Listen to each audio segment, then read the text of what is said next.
Welcome to Vyoma current affairs today course. So ఈ class లో రాజస్థాన్ లో ఇటీవల జరిగిన ఒక ఇంపార్టెంట్ డెవలప్మెంట్, పర్యావరణం రీత్యా ఇది చాలా ఇంపార్టెంట్ న్యూస్ ఇష్యూ కాబట్టి దీన్ని డిస్కస్ చేద్దాం. ఈ క్లాస్ లో న్యూస్ ఇష్యూ ఏంటంటే, వలస పక్షులకు రాజస్థాన్ లో పాక్షికంగా గూళ్ళ నిర్మాణం చేయాలని చెప్పి నిర్ణయించారు.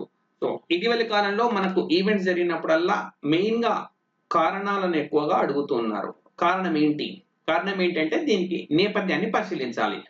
సో ఫస్ట్ ఆఫ్ ఆల్ ఈ పక్షులు ఎక్కడి నుంచి వస్తాయి అంటే, సెంట్రల్ ఏషియా, శీతలంగా ఉండే సెంట్రల్ ఏషియా, మధ్య ఆసియా అంటాం. మధ్య ఆసియా లైక్ సైబీరియా ప్రాంతం అనుకోవచ్చు. మధ్య ఆసియా లేదా సెంట్రల్ ఏషియా ప్రాంతం, సైబీరియా ప్రాంతం, శీతలంగా ఉండే ప్రాంతం అది. అక్కడి నుంచి రాజస్థాన్ లో ముఖ్యంగా సాంబార్ లేక్ లేదా సాంబార్ సరస్సు ప్రాంతంలోకి, సో భారతదేశంలోనే అతిపెద్ద ఉప్పు నీటి సరస్సు అన్నమాట ఇది. ఈ ప్రాంతంలోకి, సో ఇక్కడ చూడొచ్చు మీరు ఇమేజ్ లో, ఈ సరస్సులోకి ఈ పక్షులు అనేవి వలస వస్తూ ఉంటాయి. సో ఏంటి ప్రాబ్లం అని అంటే, లాస్ట్ ఇయర్ అన్నమాట 2019 లో దాదాపు అనుకోకుండా అకస్మాత్తుగా 20,000 పక్షులు మృతి చెందాయి.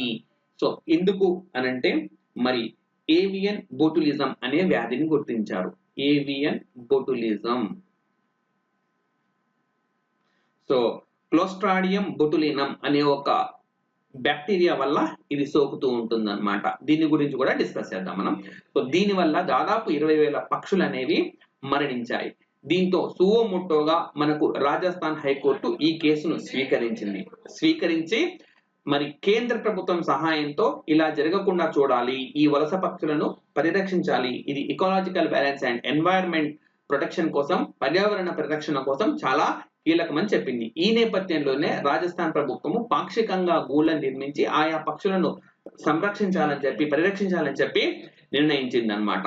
సో ఇప్పుడు మనం ఈ సాంబార్ సరస్సు గురించి కొన్ని ఇంపార్టెంట్ జీకే ఇష్యూస్ కూడా చూద్దాం. భారతదేశంలోనే అతిపెద్ద ఉప్పు నీటి సరస్సు మనకు సాంబార్ సరస్సు తెలిసిందే. ఇది రామ్సర్ సైట్ లో భాగంగా ఉంటుంది. Ramsar site. సో దీని గురించి కూడా తెలుసుకుందాం. రామ్సర్ సైట్ లేదా రామ్సర్ ప్రదేశము అంటే ఏంటి అని అంటే, రామ్సర్ సైట్స్ ఇవన్నీ కూడా చిత్తడి నేలలు, వెట్ ల్యాండ్స్ అంటాం ఇంగ్లీష్ లో. చిత్తడి నేలలు లేదా వీటిని ఇంగ్లీష్ లో మనం వెట్ ల్యాండ్స్ అని అంటాం. Wet lands.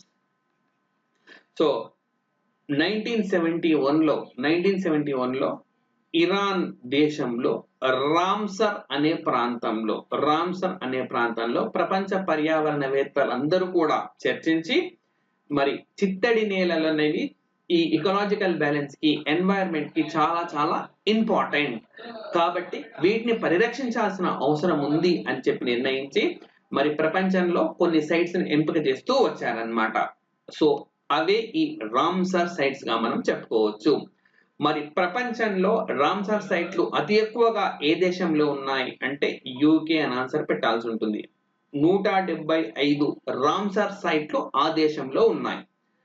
సో భారతదేశంలో ఎన్ని రామ్సర్ సైట్లు ఉన్నాయి అంటే 37 రామ్సర్ సైట్లు భారతదేశంలో ఉన్నాయి. అండ్ పాయింట్ నెంబర్ 3, వైశాల్యం రీత్యా అతి ఎక్కువగా రామ్సర్ సైట్లు కలిగి ఉన్న దేశం ఏది అని అంటే బొలీవియా.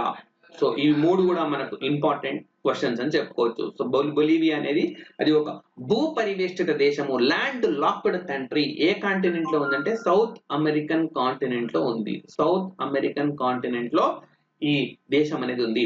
సో వైశాల్యం రీత్యా అతి ఎక్కువగా రామ్సర్ సైట్లు కలిగి ఉన్న దేశం బొలీవియా. సంఖ్యాపరంగా అతి ఎక్కువగా మనకు రామ్సర్ సైట్లను కలిగి ఉన్న దేశము యూకే. భారతదేశంలో ఎన్ని రామ్సర్ సైట్లు ఉన్నాయంటే 37 రామ్సర్ సైట్లు అనేవి ఉన్నాయి. సో ఇక్కడ చూడొచ్చు మీరు ఆ రామ్సర్ సైట్లు. సో మనకు తెలుగు రాష్ట్రాల్లో కొల్లేరు సరస్సు కూడా ఒక రామ్సర్ సైట్, ఒక చిత్తడి నేల. ఓకే, ఒక చిత్తడి నేల, ఒక రామ్సర్ సైట్, అది వెట్ ల్యాండ్ అది. So Vembanad lake, Ashtamudi wetland, ఇవన్నీ కూడా చూడొచ్చు. సో ఇక్కడ చూడండి, మణిపూర్ లో మనకు లోక్టక్ లేక్ ఉంది. ఓకే, ఈ లోక్టక్ లేక్ లో మనకు లాంజావో ఫ్లోటింగ్ నేషనల్ పార్క్ అనేది ఉంటుంది. మొత్తం ప్రపంచంలోనే ఏకైక తేలియాడే నేషనల్ పార్క్ అది. Very important GK point of వ్యూలో. ప్రపంచంలోనే తేలియాడే నేషనల్ పార్క్ ఏ దేశంలో ఉందంటే భారతదేశంలో. ఏ రాష్ట్రంలో ఉందంటే మణిపూర్ లో. మరి ఏ సరస్సులో భాగంగా ఉంటుందంటే లోక్టక్ లేక్ లో భాగంగా ఉంటుంది. ఇది కూడా ఒక రామ్సర్ సైటే. సో ఇప్పుడు మనం చర్చిస్తుంది సాంబార్ సరస్సు రైట్, భారతదేశంలోనే అతిపెద్ద ఉప్పునీటి సరస్సు అది. ఇక్కడికి ఆ పక్షులు వలస వస్తుంటాయి. Last year unfortunately avian botulism అనే వ్యాధితో మరణించాయి. సో మరి ఈ క్లోస్ట్రాడియం క్లోస్ట్రాడియం బొటులినం అనే బ్యాక్టీరియా వల్ల, క్లోస్ట్రాడియం బొటులినం అనే ఒక బ్యాక్టీరియా వల్ల ఓకే ఇది సంభవిస్తూ ఉంటుంది. ఈ బ్యాక్టీరియా బొటులినం అనే ఒక విష పదార్థాన్ని స్రవిస్తూ ఉంటుంది. దీనివల్ల ఏంటంటే ఈ న్యూరో నాడీ వ్యవస్థ అనేది దెబ్బతింటుంది. దీంతో ఆ పక్షులు చనిపోయాయన్నమాట. సాధారణంగా ఈ బ్యాక్టీరియా 21 డిగ్రీల సెంటీగ్రేడ్ కంటే ఎక్కువ ఉష్ణోగ్రత ఉంటేనే సర్వైవ్ కాగలదన్నమాట. అండ్ అది కూడా ఎనిరోబిక్ కండిషన్స్ లో ఉంటుంది. ఎనిరోబిక్ అంటే వాయురహిత పరిస్థితి అనుకోవచ్చు.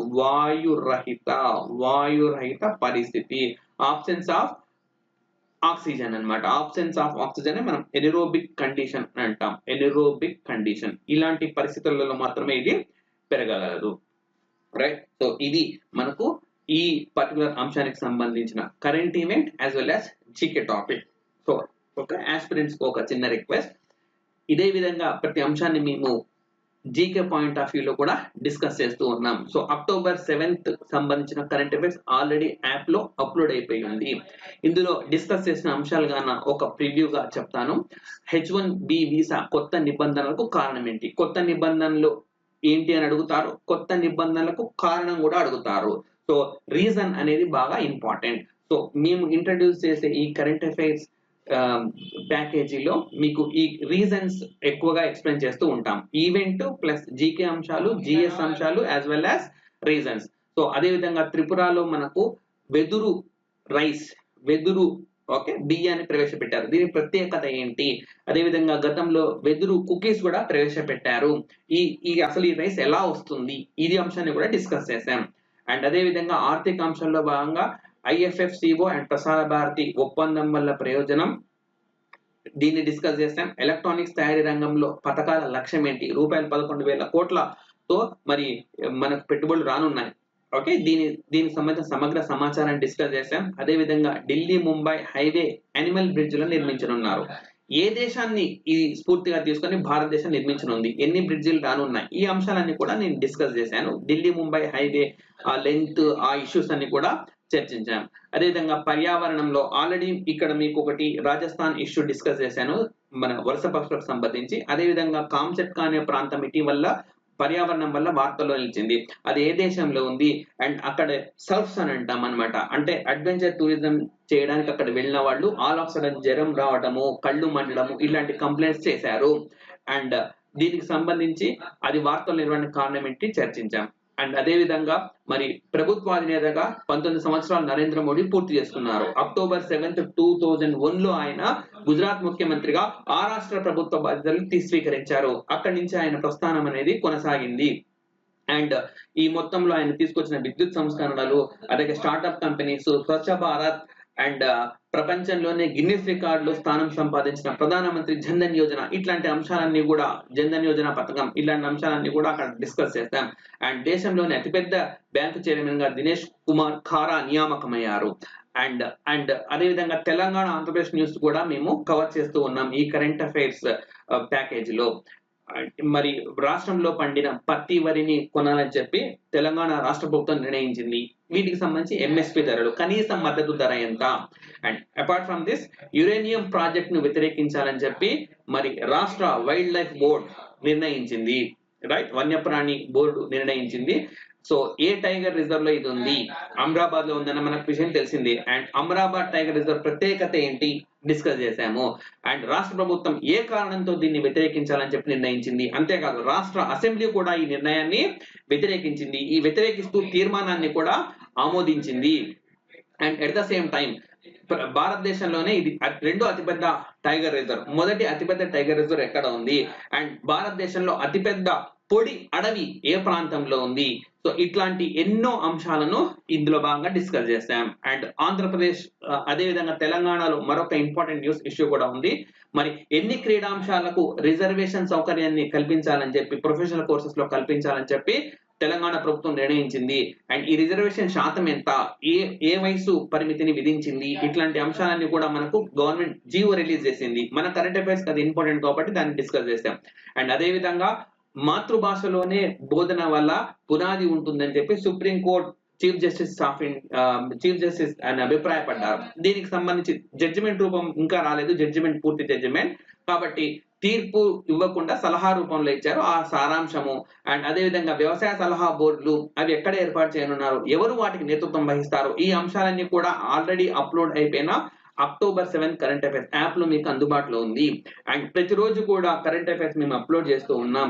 ఇదే విధంగా GS topics, GK topics as well as relevant issues అన్ని కూడా డిస్కస్ చేసి కాంప్రిహెన్సివ్ గా ఆస్పిరెంట్స్ క్వశ్చన్ ఏ విధంగా వచ్చినా కూడా సాల్వ్ చేసేలా చేశాం.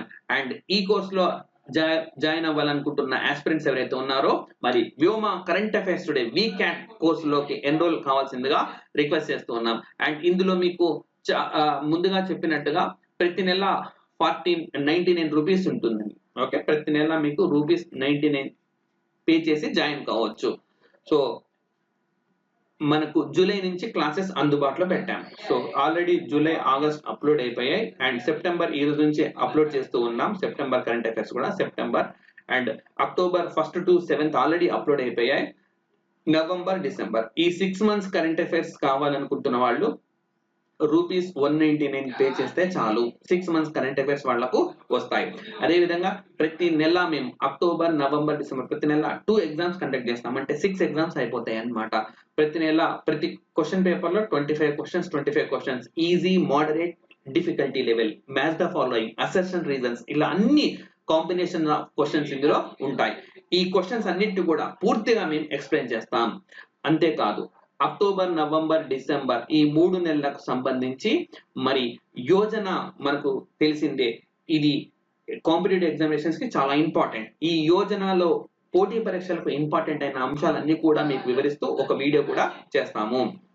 And apart from this okay, ఇప్పుడు ఆఫర్ కూడా మేము అందిస్తూ ఉన్నాం. అక్టోబర్ మంత్ కు సంబంధించి ₹99 కాకుండా కేవలం ₹49 పే చేయడం ద్వారా మీరు అక్టోబర్ మంత్ మొత్తం కరెంట్ అఫైర్స్ పొందొచ్చు. అవి మాత్రమే కాకుండా July, August, September current affairs పొందొచ్చు. అంటే కేవలం ₹49 మీరు పే చేసి July, August, September, October months current affairs ని పొందొచ్చు. సో ఈ ప్యాకేజ్ ని మీరు ఆదరిస్తారని ఆశిస్తూ ఉన్నాం. సో రానున్న కాంపిటేటివ్ ఎగ్జామినేషన్స్ కి చాలా చాలా ఇంపార్టెంట్ గా మనం చెప్పుకోవచ్చు. Thank you very much.